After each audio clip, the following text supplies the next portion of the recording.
Hi, everyone. Thank you for joining us again on the Lights Too Bright pod or Bright Light pod, Lights Too Bright pod. Um, for those of you who are joining us again, like to thank you for joining us. For those of you who are new, please do like, share, and follow. Today's guest is a friend who I know really through the BCLA. We have common ground in dry eye space in that she does a lot of really good research into it and is nice enough to share things with me and answer my questions when I don't know what on earth I'm talking about. So I would like to introduce you to Dr. Sonia Trave Huarte. Hi, Sonia. Hello. Hopefully I didn't butcher that too much. No, it was actually perfect. Yeah, very good. No, I didn't practice. I didn't practice at all before. So I know you're on holiday. I know you've taken time to return to Spain. So I don't want to take up too much of your time. And but I would like to thank you for taking the time. To to start off with, for those of us who are listening, for those of the people who are listening, watching, what do you do now? What is your current role? So my current role is a research associate, which means that I work at an academia at a university and I do research, different types of research on my field of topic, my topic, which is dry eye management. So different types of treatments, see when it would work, why not, and contact lens space as well. So anything to do ocular surface wise. Okay. So being in academia, does that mean that you are also teaching, are you more real? Some researchers literally come out of their room, give one lecture, and then go and hide in their room again. Yeah, that'd be pretty much me. My contract is full-time research. So I do some teaching here and there, some supervising of clinics. So at the moment, what I do is I'm supervising and also seeing patients in the NHS clinic, which is an ocular surface clinic. And it's a teaching role, just one morning a week. So what I do is I see the first patient with the students, and then they see how I communicate, and then the students do the following patient, and then they follow the patient with the consultant, so they also see the management as well, so they see the Okay, whole episode. That's that's fantastic. That's that's a good way to see it because you get the whole journey, and because we are allowed to say you're at Aston, aren't you? Yeah. So we're at the end. We are where you are now. And so I like to go back to the beginning and really I always like to start with, so did you always want to be an optometrist? Actually, yes, weirdly enough. Since Yeah. I was probably 4 or 5, I had to be wearing glasses, so I was visiting the optometrist quite a lot. But also my grandma and my dad as well were wearing glasses. So if it was not me, it was them. So I was always like seeing them as I was growing old, and I was like, oh, this is quite interesting. The first time that I put glasses, I was like, how come something transparent makes you see clearly? And the curiosity in me and seeing the optometrist so often, I consider the optometrist as family. I always had the same one, and my family as well. So I think that's why I started developing that wanting to know more about it. Um, and actually, the optometrist said, it's a beautiful undergrad. You do biology, you do this, you do that, but you also have to work on Saturdays and sometimes some Sundays. So, it's entirely up to you. And yet I still pursued it. So I say it's nice that you've said that your optometrist was like a family friend, it and that you'd seen one optometrist who'd had such a big impact, on your life really, because you've got career choice and someone who's probably remember seeing you as a little 4-year old and now as a 20 something year old. um that is great. So they would be your inspiration for optometry. No one in the family is an optometrist or No, no, no. And no one's in a medical field. So I would say that, yes, she was my inspiration at a time. And actually, it was so close to us that I called her my cousin as a joke. Yeah. But Yeah, yeah, yeah. yeah, it's part of family pretty much. Yeah. That is amazing. So, where did you do so what is the journey like? Because you grew up in Spain. What is the journey like for a Spanish optometrist? So I did my undergrad in a faculty called FOT, which is Faculty of Optics and Optometry of Terrassa. I started there when I was 17 because I was like from October, so late. Uh, yeah, and then I did a couple of years in there. In Spain, it's a bit different, at least in my university. So you do optics and you do optometry. So it's almost like two undergrads in one. So the first year, 2 years, it's mostly like chemistry and maths and like pure physics. And then after that, you go more into optometry. And I've always wanted to know more about how other people do things and how other countries do things. So I found the way to go elsewhere to do an Erasmus Plus, and that really broadened my horizons.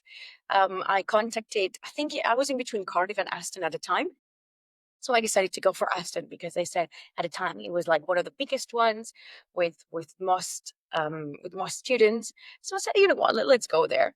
And actually just went there for 4 months. But I took 7 subjects, I think. And all my other Erasmus friends, they were like, "Oh, we're visiting here. We're doing like 1 day university." I was like, "No, no, no. I want to take all the exams. I want to see how things are done differently in this country."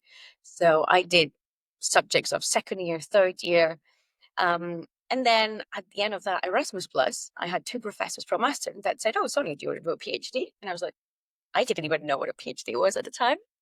Um, but yeah, then I went back home. I studied a bit more. I said, I don't, because in Spain, you need to do a master's before doing your PhD. And I said, just in case, I'm going to do a master's because it always gives you some more background in research.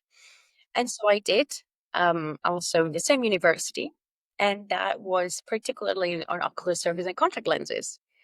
And luckily enough, I got to practice in a hospital, a private hospital, that they do a lot of different designs of rigid lenses and corneal peripheral lens clear. So it was a lot of contact lens design.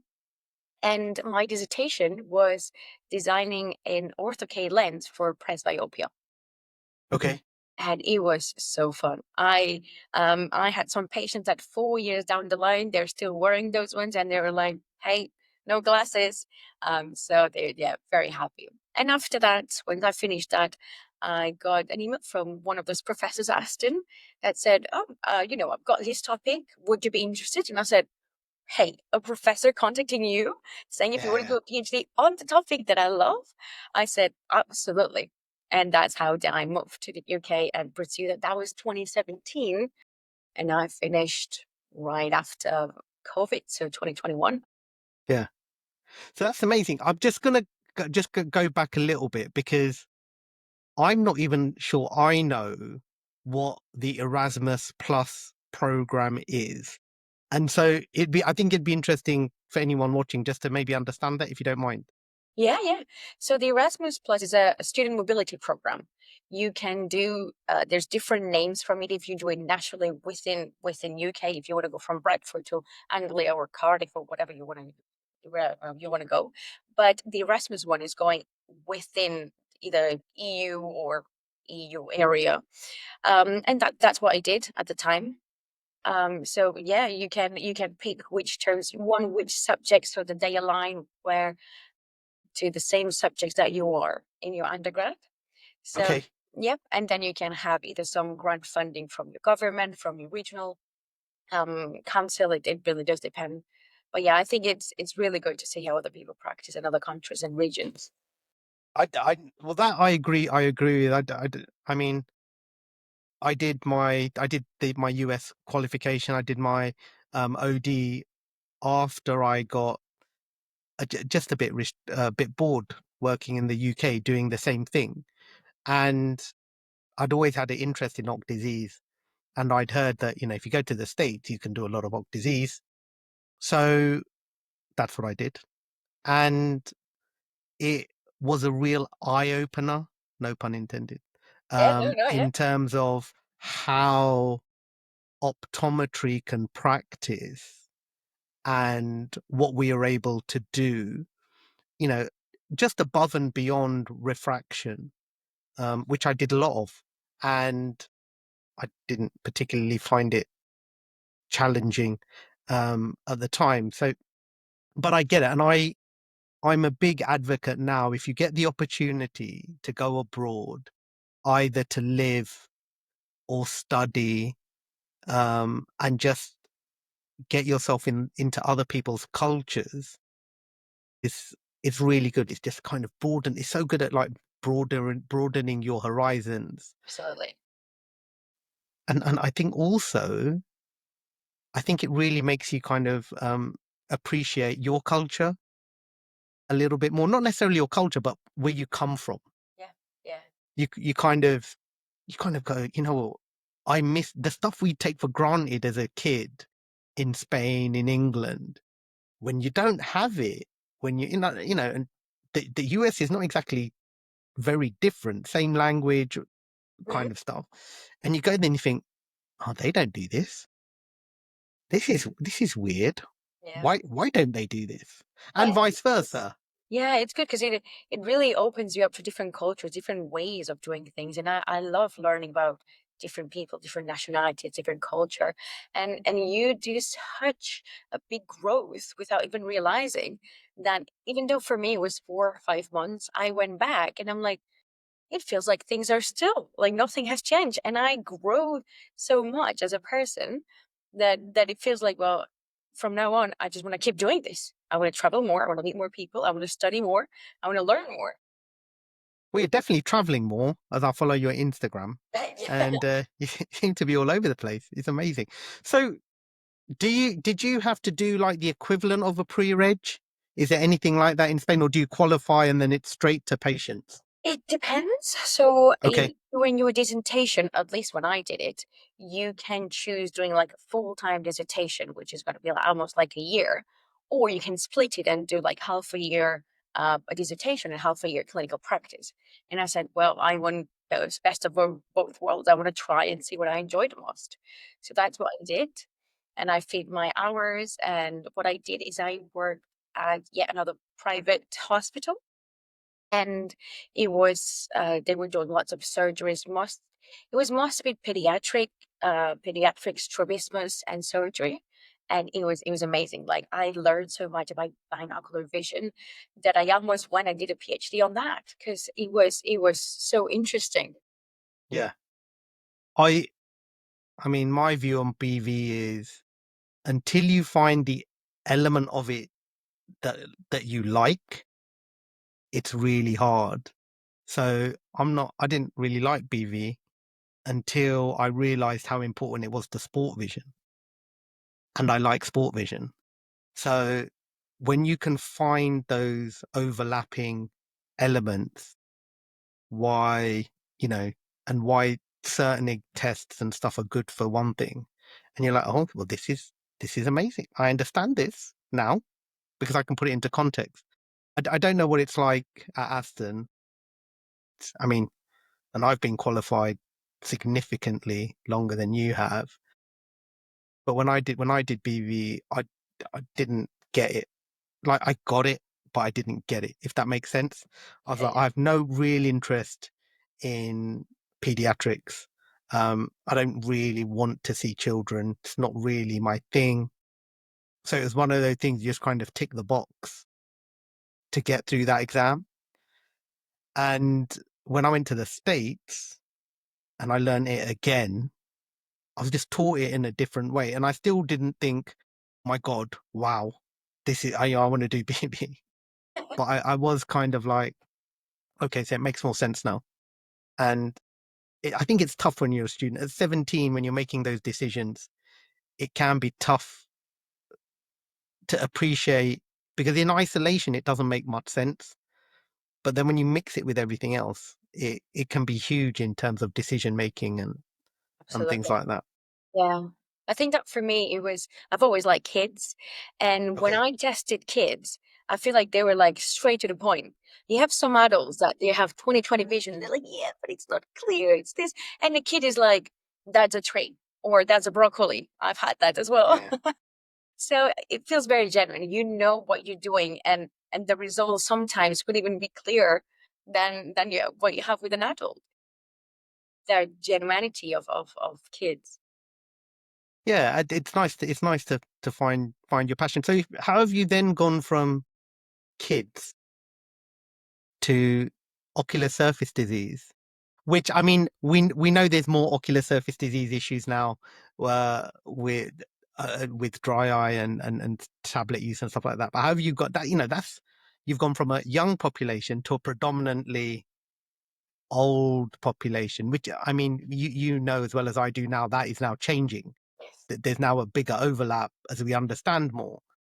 But even 10 years ago, you know, a lot of the data was like old females suffered dry eye. So how have you made that switch? Um, I think first of all, it's like who is teaching you. I had two amazing professors. I had Janice and Karma back at the university in thought, and if those professors pass the passion on to you, it's just easy to learn. It's easy to love it. And then the first time that you get Slila and you start looking and you see the eye in 3D and the colors and everything, to me, it was like, wow, this is absolutely amazing. And that's something that I've always liked. And the fact that you can calculate the lens and change the fit, something that I adore. So what I did is that's why then on the masters, I was like, I'm going to try that because that's something that really sparked my curiosity doing my undergrad. And I it's not that I learned to love it. I loved it from the first contact lens module that we have. I mean, that's it's really nice to hear that you found your passion early, because I think some people don't. Some people never find it, and they just kind of bat their way through it. But that was the idea of the pod, was to give people insight into different passions that you can have. The profession is really big, and it's quite diverse, and you can have an area that you're passionate about and really step into it and make a career out of it, you know, and which I think is really nice. You know, to go to your point that you did your Erasmus plus, you got yourself out there, you made friends, you made professional relationships, you know, you built those connections, to then have, you know, someone reach out to you and go, you know, how would you like to do a PhD? You know, that's really fantastic. And that's nice for those who might be thinking about doing a PhD, but are not fortunate enough to maybe be invited on to a program for whatever reason. That, you know, people change. Some people, you know, they go through university and they're like, just getting through university, and then something clicks, and all of a sudden they go, you know what, I really like this, but I didn't, you know, maybe I got a third or whatever, right? Just got through. What, you know, having been in the system, what is the other way of getting into PhDs? Do you have to be invited on, or is there an application process? Is there somewhere people would go to Yeah, so find these things? I feel like my way is quite odd. Normally, there's different ways of enter. You can either you really like a topic and you're like, oh, I want to learn more about this, and then you can either contact universities or contact specific people that you know that they're really good in the topic, and you want to work with them. Or you can find positions. You just go at PhD, find a PhD, and you can move to countries. You can apply for grants. So there's no specific set ways.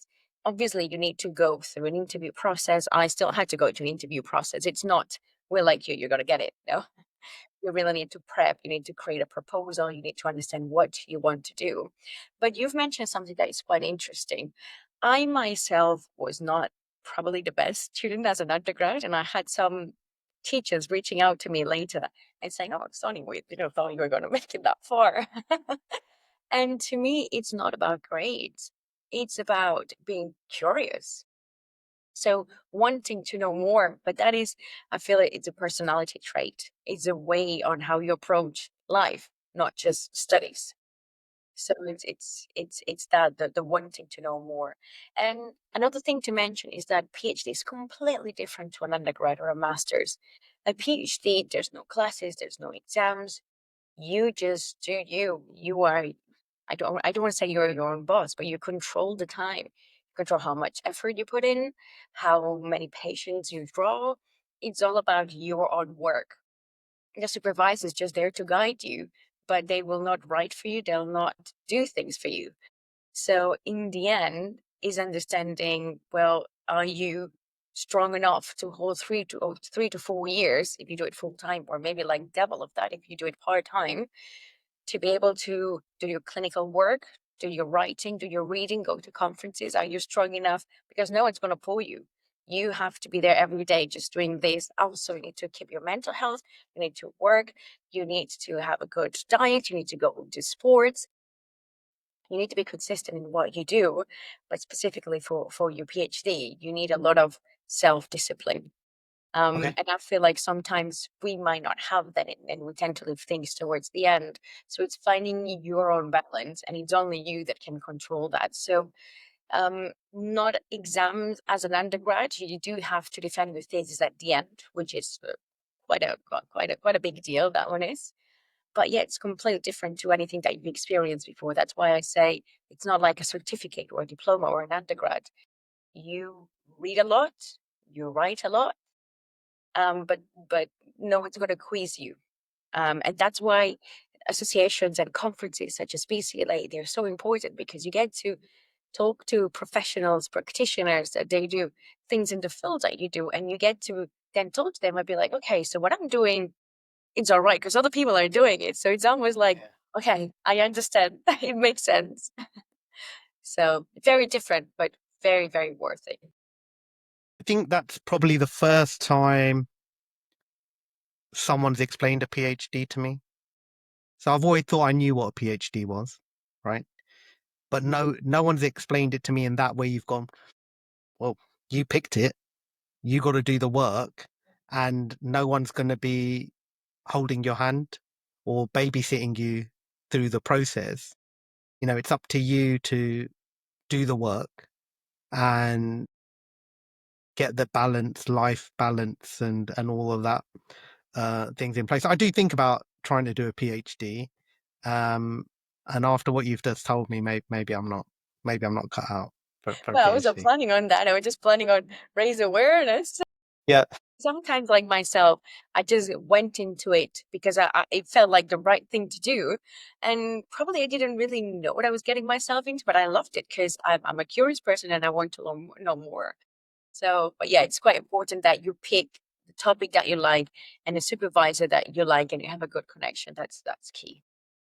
yeah, and I think that's everything, right? That's kind of a bit of a life thing. I think for those who are young in their career, and you are, for UK optometrists, well, for now, for the few that are left, who will have to worry about a pre-reg for a whole year. If you have a good relationship, it is definitely going to be of benefit to you. Um, I mean, you don't have to have a good relationship. At least with when I did pre-reg, it was just about a year.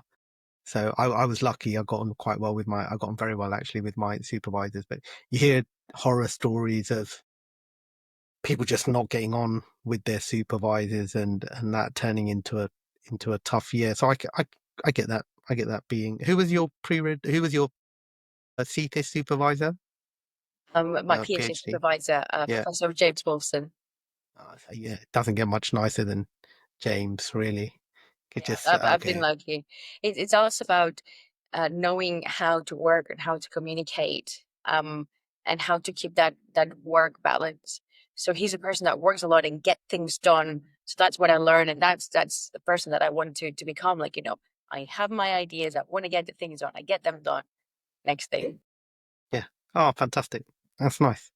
So you don't really see patients much, or I, do I you? I do, I do, because for Okay, my all my but you studies. don't teach much. So you don't teach much, but you see patients as part of your research. Yes. So all of my research are with patients and different treatments. So I see patients pretty much every day.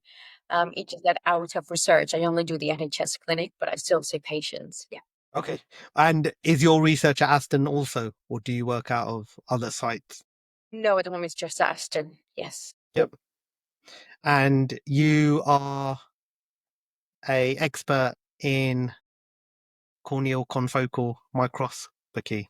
Micros- I tried my best.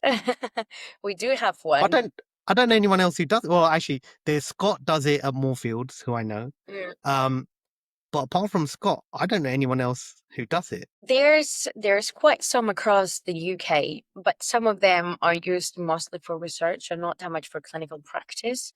Some of them, so for example, at Aston, we do have the one, but we had another one, but it was used for animal models, which means that we cannot use it in humans, even though it's been Okay, sterilized.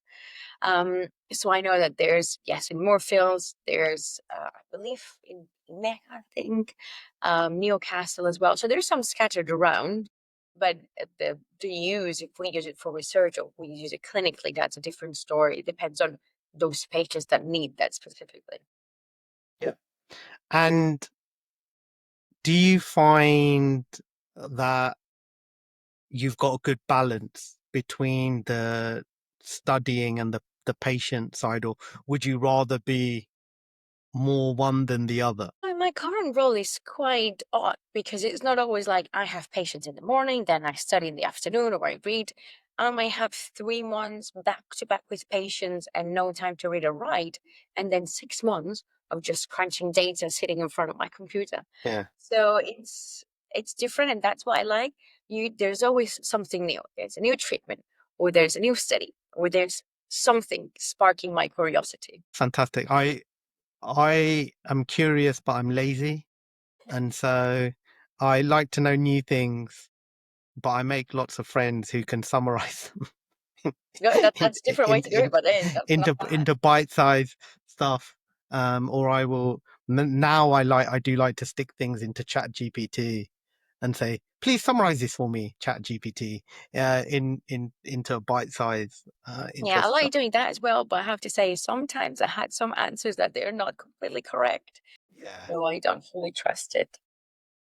I don't fully trust Chat GPT yet. It's I good to do. still have that clinical mindset of I think you have to, yeah. because you don't know where it's pulled data from and how clinically accurate Exactly. that data is, which is, I mean, yeah. Well, I don't think there should ever be a point where a clinician is completely relying on someone else to make a decision, because 100%. at that point, you're just a technician, Mhm. and you know, you don't need to go to university and get a PhD or master's just to be a technician, um, based on someone else's opinion. So, I mean, that's really really cool. Do you miss Spain then?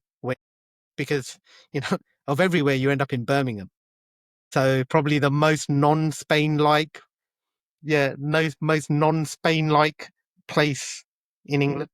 Well, actually, I don't do well in hot weather. So anything more than 26, I'm like, oh my God, get me out of here. So I weirdly enjoy the temperature. I do miss the sun here and there, but the temperature, I'm loving it. So obviously, you miss friends, you miss family, and certain foods. I do miss that as well. But at home, Italian, Spanish, we're good cuisine wise. Fantastic. So that, I mean, that's 30 minutes, Sonia. You know, you don't even realize that we've got here. It's been so nice to talk to you.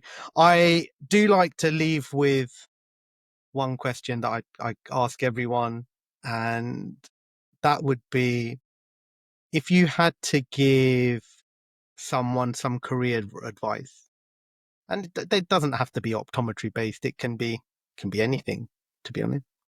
What would you say to someone within their career, who's maybe just, you know, just a bit bored? Hmm I think that what I would say is just stay curious. It's, as I said during the podcast, it's not about the grades, it's about learning, which when you are in an undergrad, you feel like, as you said, you need to pass exams. But I feel like once you get into the experience and knowing more, seeing more patients or whatever the field that you are in, you start realizing, oh, why is that this way? And if you stay curious and you just want to learn more and deep down, that's for me the way that has opened so many doors in this field. Just don't be scared of asking questions. Just at the end of that lecture, go to that professor. Go to They appreciate those questions. They appreciate people listening. Who doesn't, right? So it's just about finding that inner child, let's say, why? Why is that? Why? And to me, that has never stopped. And because of that, I want to know more. And that can drive your career, that can change. It's not just the testing room. You can go onto a medical regulator, you can go professional affairs, you can go, there's consultancy. There's so many options that I feel like during university, you don't know because you feel like that's where you need to go. But if you stay curious, not just in what you learn, into learning about other people, you'll see that the career paths are so different. An example is your podcasts. It's wonderful to see what people are doing, what they're achieving. So always to me would be stay curious. That is amazing. That is a beautiful way to end. And I would like to thank you so much for taking time on your holiday to speak to me today. And hopefully, we will see each other in person soon. Absolutely. Thank you for inviting me.